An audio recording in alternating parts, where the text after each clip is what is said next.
There's a prototype sitting in a corner of one of Toyota's proving grounds right now that most of the engineering staff walking past it have never been cleared to photograph. From 20 feet away, it barely registers as a camper at all, closer to the size of a subcompact hatchback than anything you'd expect to sleep in.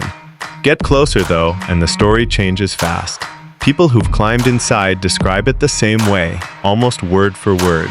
It shouldn't work this well at this size, and yet it does, with a kind of confidence that has nothing to do with how big it is. What's built into a footprint, this small changes what compact camper is even supposed to mean, and by the time we get to the number that closes this video out, you'll understand exactly why Toyota has kept this one so far under wraps. Quick ask before we go further. If this is the kind of build you want broken down feature by feature, hit subscribe now, because there's a lot packed into what comes next. Start with the numbers, because they're the whole story here. The Toyota Micro Camper 4x4 measures out at 12 feet 6 inches overall, genuinely shorter than most compact hatchbacks on sale today, riding on an 89-inch wheelbase and a width of 5 feet 7 inches. Roof down, it clears 6 feet 3 inches, tight enough to slide into a standard residential garage without touching the door track.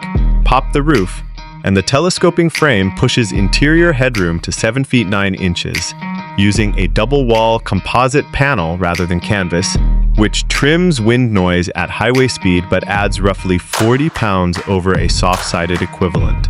The lower body is finished in a textured, chip-resistant composite rather than painted sheet metal, specifically chosen because dents in painted metal show every trail scar, while a textured composite panel absorbs minor impacts without visibly marking. Approach angle comes in at 32 degrees, departure at 29, with a breakover angle of 24. Tight numbers for something built around a full living cabin instead of a stripped-out chassis. Ground clearance sits at 8.6 inches, which is the one honest limitation worth naming up front.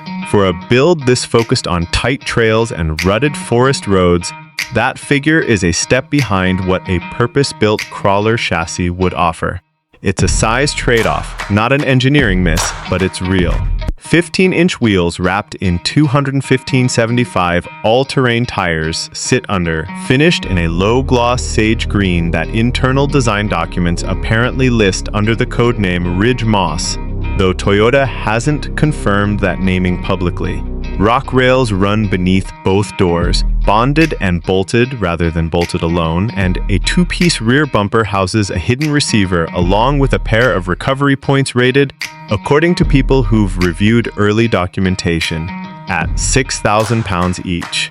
The whole rear hatch lifts as one piece and doubles as a rain awning over the tailgate kitchen, a detail nobody mentions in the spec sheet, but it's the first thing everyone who's actually used one in the rain brings up. Even the door hinges got a second look. Gas strut assisted rather than spring-loaded, so a side door doesn't slam shut on an incline the way a lot of small campers tend to when parked on anything but level ground. A pair of recessed LED marker lights sit low on each front fender, angled downward specifically to light footing near the door at night without throwing glare back at the driver. But everything on the outside is just set up for what's happening under the skin. Under the hood sits a 1.5-liter naturally aspirated 4-cylinder paired with a compact electric motor and a small lithium hybrid battery. A drivetrain lifted, in spirit if not in exact tuning, from Toyota's long history with hybrid systems, retuned here for low-speed torque instead of fuel economy numbers. People familiar with early testing put combined output at roughly 194 horsepower, though that figure hasn't been confirmed and should be read as an estimate rather than a locked spec. A 2-speed transfer case handles low range, with a crawl ratio engineers involved in the project describe as landing close to 2.7 to 1. The critique worth stating plainly. This is a hybrid system built for creeping over rocks and holding a steady low speed on a grade, not for sustained high-speed running across open desert, and the battery pack's modest capacity means extended electric-only operation isn't really the point here. It's a low-speed tool, not a range extender. That's a deliberate trade-off given the size and weight targets, and it lines up with what this vehicle is actually meant to do. Here's the number worth remembering, though. Because of that hybrid layout, the prototype has reportedly been demonstrated crawling for over a mile on electric power alone, below 15 miles an hour, with the combustion engine never engaging at all. A genuinely unusual party trick for anything built around a small gas engine instead of a dedicated electric platform. That figure comes from people close to the testing program rather than an official release. So treat it as an early, unconfirmed claim rather than a locked capability. Still, silent, exhaust-free crawling through a quiet campground at 5 in the morning is not something most vehicles this size can even attempt. Step inside and the layout gets genuinely clever fast. A bench seat behind the cab slides forward on rails during the day to open floor space, then slides back and folds flat into a bed platform at night. No separate cushions to store, no table to disassemble first. A galley strip along the driver's side wall houses a single induction burner, a stainless basin, and a slide-out drawer fridge rather than a top-loading cooler, which keeps items accessible without unpacking the whole compartment to reach something at the bottom. A fold-out step stool tucked under the side door, a magnetic tool rail along the galley backsplash for anything metal, from utensils to a small lantern. A pull-down mesh hammock rated for gear storage above the bed platform, keeping bulky items off the floor without eating into headroom. Small pieces, but together they turn a cabin barely longer than a compact car's trunk into something that actually functions for 2 people over a long weekend. Looking at this, it feels like somebody sat down with a full camper floor plan, cut it in half, and then refused to let anything actually disappear. Just made every surface answer to more than one job at once. The galley counter folds up flush against the wall when it's not needed, opening a walkway to the bed platform that wouldn't otherwise exist. Overhead cabinets use magnetic latches instead of clip hardware, quieter over rough roads and less likely to rattle loose after a few hundred miles of washboard. A composting toilet sits behind a fabric privacy partition near the rear hatch rather than a full separate room. No plumbed shower here, though a coiled exterior hose and a fold-down privacy tent handle rinsing off after a dusty day on the trail. A single overhead skylight sits directly above the bed platform, shaded by a manual roller blind rather than a powered one, which keeps one more motor and one more point of failure out of a build that's clearly trying to stay simple everywhere it reasonably can. Reading lights on either side of the bed run on their own low-draw circuit, dimmable, so one person can keep a light on without waking the other. It's tight, and nobody involved in this project is pretending it isn't.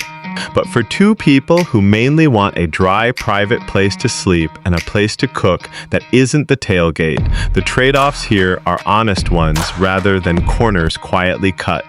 Power comes from a 2.4 kilowatt-hour house battery, separate from the hybrid drive battery, charged through a 150-watt solar panel mounted flush to the roof rather than raised on brackets, feeding a 15500-watt inverter sized specifically to run the induction burner and the drawer fridge without needing the engine running to top things off. Fresh water capacity is 10 gallons with a 6-gallon gray tank underneath. Smaller numbers than a larger platform would carry, matching the whole vehicle's size-first philosophy, rather than trying to out-tank something twice its footprint. One detail that keeps coming up when people who've tested this thing talk about it. The water lines run through a channel built into the cabin floor rather than exposed underneath the vehicle. Borrowed thinking from how larger expedition builds protect plumbing from freezing and from rock strikes alike, just shrunk down to fit a much smaller frame.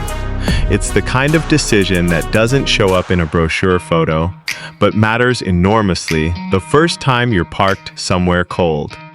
A small digital panel by the door reads out battery state and water levels, with a phone-based companion app said to be in development, though that piece hasn't been confirmed as ready for a launch date and should be treated as speculative until Toyota says otherwise. The same panel reportedly includes a simple tank temperature alert, flashing a warning before water lines get anywhere close to freezing rather than after, giving an owner time to run a heater cycle before damage happens instead of discovering a cracked line the next morning. And that's before we even get to the number every camper conversation eventually circles back around to. Toyota hasn't released pricing, and nothing here should be treated as confirmed. But people with visibility into early cost projections put a starting figure somewhere around $39,000, moving toward the mid-40s once the solar package, upgraded galley drawer, and the automatic transfer case option are factored in. Those are estimates pulled from early internal planning, not a locked MSRP, and actual pricing could land meaningfully different by the time, or if, this reaches production. Who this is actually for is a narrower group than the eventual marketing will probably suggest. This isn't built for a family, and it isn't built for anyone planning sustained high-speed desert crossings. This is for the single traveler or couple who wants something that fits in a normal parking space, tucks into a one-car garage at home, and doesn't require a second vehicle just to move it around. Solo travelers who'd rather camp than book a hotel room on a work trip through the mountains. National park travelers tired of hunting for pull-through sites big enough for something twice this length. Anyone who has looked at a full-size motorhome and decided the size alone rules it out before anything else even gets considered. If that sounds like the kind of trip I would actually take, this is the moment to subscribe if you haven't yet. Builds like this one tend to either get greenlit quietly or shelved just as quietly, and you'll want to already be here whichever way it goes. So here's where this actually lands. A 12.5-foot camper, short enough to fit a standard garage stall, that can reportedly creep along on electric power alone for over a mile without waking up a single neighboring campsite, while still packing a real bed, a working galley, and a place to sit out bad weather into a footprint smaller than most studio apartments' bathrooms. That electric crawl figure from earlier isn't just a trivia fact anymore. It's the same small hybrid system that also has to be light enough for a compact chassis to carry, quiet enough to sleep next to, and simple enough that a 2-speed transfer case and a modest battery pack can deliver real low-speed capability without turning the whole vehicle into a science project. What Toyota has apparently pulled off here is a genuinely elegant piece of packaging, cramming a hybrid crawler, a real galley, and a real bed into something shorter than a lot of daily commuter cars usually means giving up on at least one of those. And yet, from what's circulated about this build so far, the compromises look smart rather than desperate, like every inch was fought over rather than simply left out. That's not an easy thing to land quietly, without a formal unveiling, from a division of the company most people associate with full-size trucks and family SUVs, not campers this small. Whether this reaches showrooms in anything close to its current form is genuinely unclear. Small concept builds like this one have gone on to ship nearly unchanged before, and just as often disappear into a design archive nobody outside the company ever sees again. Either way, this is worth watching closely from here. So here's the challenge. Drop a comment with the one feature you'd actually use on every single trip. The electric-only crawl mode, the sliding bench-to-bed setup, the floor-routed water lines, any of it. And scroll back up if you missed exactly how that mile-long silent crawl claim came together. And if compact 4x4 campers like this one are what you want to keep seeing broken down piece by piece, subscribe now, because the next build in this series pushes the small footprint idea in a direction this one doesn't even attempt.